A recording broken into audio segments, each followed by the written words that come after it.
नई वीडियो में आप लोग का स्वागत है। चलिए वीडियो को देखते हैं। क्लास 9th का है, भारतीय वन क्वेश्चन आंसर देखने वाले हैं और चैप्टर नंबर 8 से संबंधित है। ये चैप्टर नंबर 8 से संबंधित क्वेश्चन आंसर को देखने वाले हैं। देखिए 8 नंबर क्वेश्चन में देखिए 8 नंबर ये है, चैप्टर का नाम है आपका सर्वोच्च न्यायालय।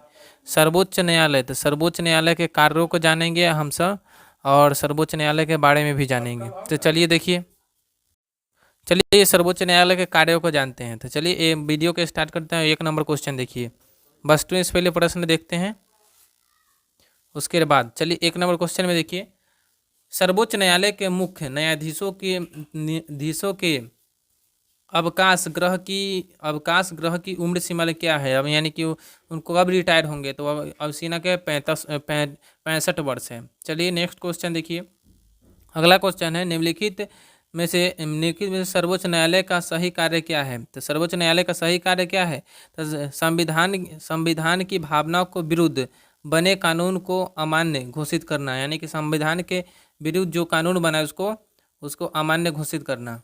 चलिए तीसरा क्वेश्चन देखिए, तीसरा क्वेश्चन में कह रहा है, राष्ट्रपति कानून मामलों में किसे परामर्श दे सकता है। तो राष्ट्रपति कानून मामलों में किसे परामर्श दे सकता है, उच्च न्यायालय को दे सकता है। चलिए अगला क्वेश्चन देखिए, सर्वोच्च न्यायालय किस संस्था का परीक्षण करता है। तो सर्वोच्च न्यायालय किस संस्था का, तो वो संसद का परीक्षण करता है। चलिए अगला क्वेश्चन देखिए, अब रिक्त स्थान में हम देख लें बाबू, रिक्त स्थान क्या है। देखिए सर्वोच्च न्यायालय के मुख्य न्यायाधीश सहित न्यायाधीशों की संख्या कितनी होती है। तो 31 न्यायाधीश होते हैं अभी। दूसरा में देखिए, सर्वोच्च न्यायालय के मुख्य न्यायाधीशों का वेतन कितना होता है, तो वह 1 लाख होता है। कितना बाबू, 1 लाख होता है। चलिए तीसरा क्वेश्चन देखिए, सर्वोच्च न्यायालय के न्यायाधीशों का वेतन, यानी कि सर्वोच्च न्यायालय के न्यायाधीशों का वेतन कितना होता है, तो वह 90,000 होता है। कितना बाबू, 90,000 होता है। अगला क्वेश्चन देखिए, सर्वोच्च न्यायालय के न्यायाधीश डैश डैश उम्र के अवकाश गृह करते हैं, तब 65 वर्ष बाद अवकाश गृह कर जाते हैं वो। अगला क्वेश्चन देखिए, संशोधन अधिनियम द्वारा सर्वोच्च न्यायालय की व्यवस्था पर अंकुश लगाया जा सकता है, तो 42वें संशोधन द्वारा। चलिए अगला क्वेश्चन देखिए,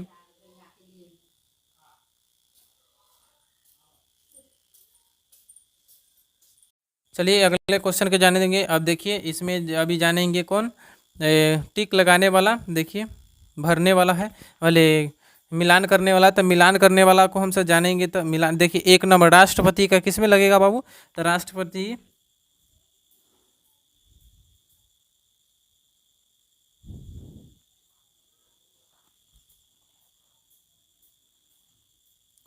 का बाबू लग जाएगा आपका घ में लग जाएगा। कहाँ लग जाएगा बाबू, राष्ट्रपति का आपका सही आंसर हो जाएगा, राष्ट्रपति का आपका घ हो जाएगा बाबू। कथी हो जाएगा, ये घ हो जाएगा, घ।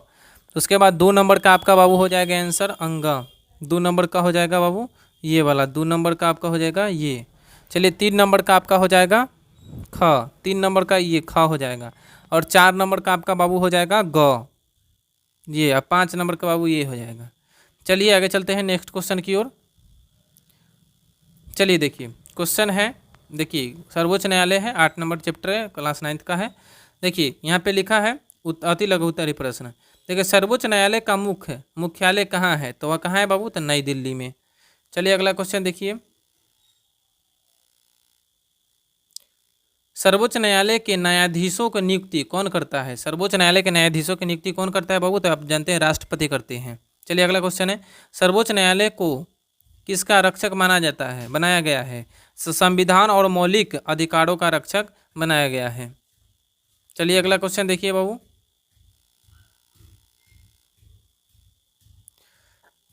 किस संशोधन अधिनियम द्वारा सर्वोच्च न्यायालय के क्षेत्राधिकार में परिवर्तन किया जा सकता है, तो 44वें संविधान संशोधन द्वारा। अगला क्वेश्चन देखिए, आज सर्वोच्च न्यायालय के मुख्य न्यायाधीशों का कितना वेतन मिलता है, तो 1 लाख। कितना बाबू मिलता है, 1 लाख मिलता है। अगला क्वेश्चन देखिए, अति लघु उत्तरीय का है, ये लघु उत्तरीय का 1 नंबर क्वेश्चन, सर्वोच्च न्यायालय के न्यायाधीशों पद के लिए निर्धारित योग्यता क्या होनी चाहिए। यानी कि सर्वोच्च न्यायालय के न्यायाधीश आपको बनना है तो क्या आपका योग्यता होनी चाहिए। तो देखिए पहला, सर्वोच्च न्यायालय के न्यायाधीश के लिए योग्यता इस प्रकार है। तो पहला देखिए, भारत का नागरिक होनी चाहिए, यानी कि और सर्वोच्च न्यायालय के न्यायाधीश बनना चाहते हैं तो भारत का आपको नागरिक होना चाहिए। दूसरा देखिए, कम से कम 5 वर्ष तक किसी उच्च न्यायालय का न्यायाधीश रह चुका हो, और कम से कम जो है ना आप 5 वर्षों तक किसी न किसी उच्च न्यायालय का न्यायाधीश आपको रहना होगा। चलिए देखिए तीसरा, कम से कम 10 वर्ष तक किसी उच्च न्यायालय में वकालत कर चुका हो, और देखिए कम से कम 10 वर्षों तक किसी उच्च न्यायालय में वकालत यानी कि वकील वकालत कर चुके होंगे तब।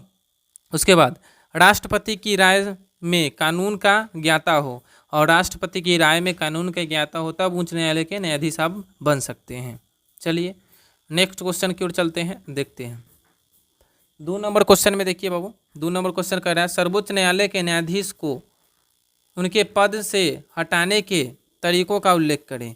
यानी कि सर्वोच्च न्यायालय के न्यायाधीश को पद से किस प्रकार से हटाया जा सकता है, उसके बारे में बाबू बात करेंगे।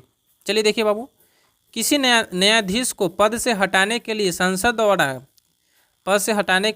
द्वारा किसी न्यायाधीश को हटाने जाने का प्रस्ताव पास करने होने पर राष्ट्रपति उसे हटा सकता है, और संसद में आपको पास करवाना होगा जो हो क्या एक प्रस्ताव पास करवाना हो जो न्यायाधीश को हटाने के लिए, तब राष्ट्रपति उसे ही हटा सकते हैं।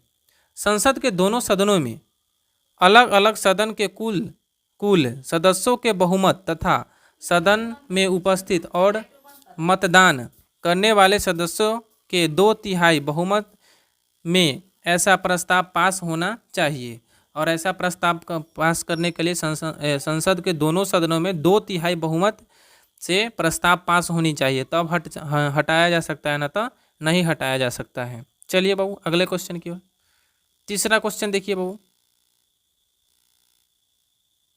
तीसरा नंबर क्वेश्चन में देखिए, सर्वोच्च न्यायालय के प्रारंभिक क्षेत्राधिकार का वर्णन करें। सर्वोच्च न्यायालय के निम्नलिखित प्रारंभिक मुकदमा का फैसला कर सकता है। देखिए क्षेत्राधिकार कौन कौन से, तो पहला देखिए 2 या 2 से अधिक राज्यों के बीच का मुकदमा, यानी कि सर्वोच्च न्यायालय 2 या 2 से अधिक राज्यों के बीच का मुकदमा के ऊपर फैसला सुना सकता है। देखिए दूसरा में देखिए, केंद्र और राज्य के बीच का मुकदमा, और केंद्र और राज्य का बीच के मुकदमा भी सर्वोच्च न्यायालय सुलझाता है। तो देखिए केंद्र सरकार और एक या एक से अधिक राज्यों के बीच का मुकदमा को सुलझाता है, यानी कि एक तरफ केंद्र सरकार और एक तरफ बहुत सारे राज्य के जो मुकदमा होते हैं, और दोनों के बीच अगर हो जाता है तो उसको सुलझा सकता है कौन, सर्वोच्च न्यायालय। चलिए अगले क्वेश्चन की ओर चलते हैं बाबू। देखिए 4 नंबर क्वेश्चन में, सर्वोच्च न्यायालय के स्वाधीनता पर संक्षिप्त टिप्पणी लिखें। सर्वोच्च न्यायालय के स्वाधीनता पर टिप्पणी लिखना है। देखिए संघात्मक संविधान के लिए स्वतंत्र न्यायपालिका आवश्यक होनी चाहिए, यानी कि संघात्मक शासन जहाँ पे होता है, संघात्मक संविधान होता है, वहाँ सर्वोच्च न्यायालय की स्वतंत्रता न्यायपालिका अति आवश्यक है। अतः सर्वोच्च न्यायालय को स्वतंत्रता और निरपेक्ष होना आवश्यक है। और देखिए किसी भी देश के लिए सर्वोच्च न्यायालय को स्वतंत्र और निरपेक्ष होना बहुत आवश्यक है, हालांकि उस पर कोई दबाव नहीं, वो अपना मन से वो अपना कार्य करे। सर्वोच्च न्यायालय की देखिए कि स्वतंत्रता के लिए संविधान में ही व्यवस्था की गई है, और सर्वोच्च न्यायालय की स्वतंत्रता के लिए संविधान में व्यवस्था की गई है। 42वें संविधान संशोधन द्वारा स्वतंत्रता पर बहुत कम अंकुश लगा दिए गए, और सर्वोच्च संविधान के 42वें संशोधन द्वारा न्यायपालिका के स्वतंत्रता पर क्या मतलब अंकुश लगा दिया गया, लेकिन बाद में 44वें संशोधन द्वारा दे दिया गया, और बाद में 44वें संशोधन जब हुआ तो उसमें सभी अधिकार को दे दिया गया है। चलिए देखिए ये मेरा चैनल का ये नाम है और ये मेरा नाम है। चलिए इसे को सब्सक्राइब करें, शेयर करें, अपने ग्रुप में जितना से जितना ज़्यादा शेयर करें उतना ही अच्छा होगा। फिर मिलते हैं नेक्स्ट में। जय हिंद, जय भारत।